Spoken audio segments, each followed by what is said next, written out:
people, and welcome to the People Building Video Podcast. So I have for you today an article which was sent in by Paul, who is a friend of People Building. It's from the New York Times, and it was written by Benedict Carey. And actually what's special about this is it really reinforces something that we've been saying in NLP for some time now, that your brain likes what's the same, but learns by what's different. Have a listen to this. Many study skills courses insist that students find a specific place, a study room or a quiet corner of the library to take their work. The research finds just the opposite.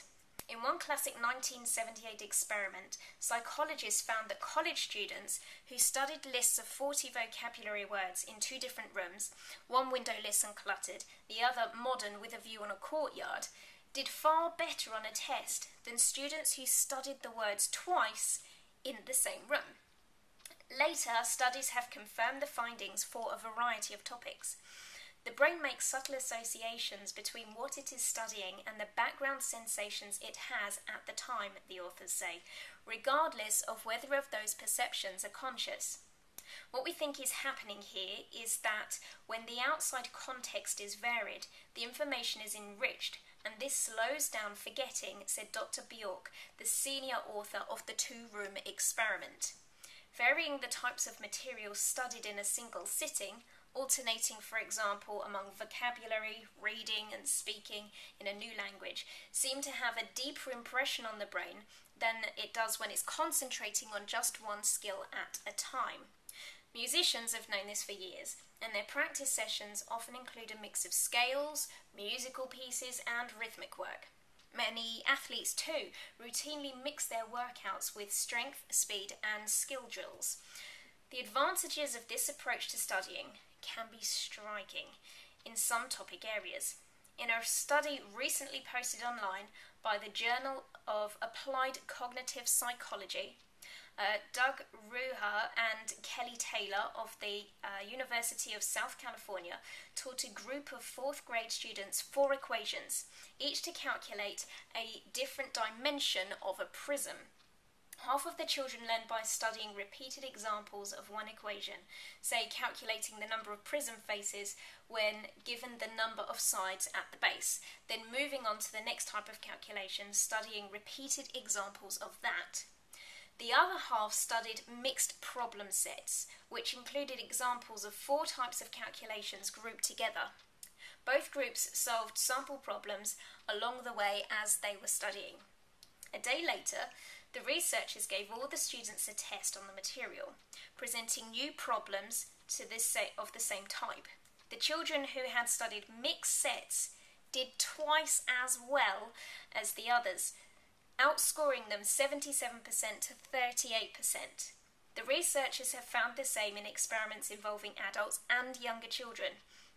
In an experiment published last month in the Journal of Psychology and Aging, researchers found that college students and adults of retirement age were better able to distinguish the painting styles of 12 unfamiliar artists after viewing mixed collections, so assortments including works from all 12, rather than viewing a dozen works from one artist altogether, then moving on to the next painter. The finding undermines the common assumption that intensive immersion is the best way to really master a particular genre or type of creative work, says Nate Cornell, a psychologist at Williams College, and the lead author of this study.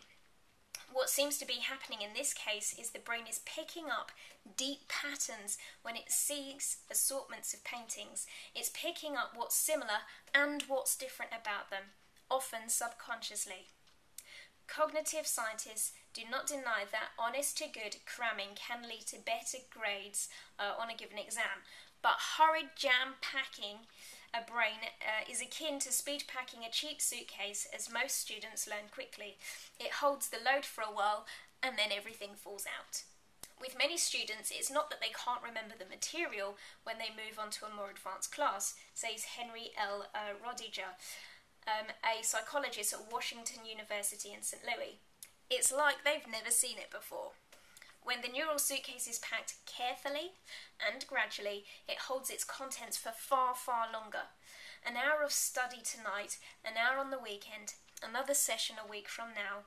Such so-called spacing improves recall later on without requiring students to put in more overall study effort or pay more attention. Dozens of studies have found this. No one knows why for sure. It may be the brain when it revisits material at a later time.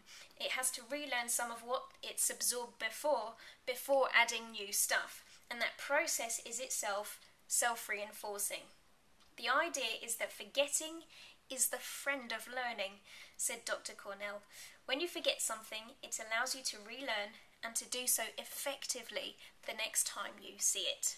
So there we go, your brain learns by what's different. So if you want to learn something, make sure you have several different ways of being able to learn it in order to get the material to really sink in. Now, your special offer today, well, it's a bit of a self-indulgent one, to be honest. Visit the video podcast page and you'll find all the information on there. Meanwhile, I'll see you in a couple of weeks.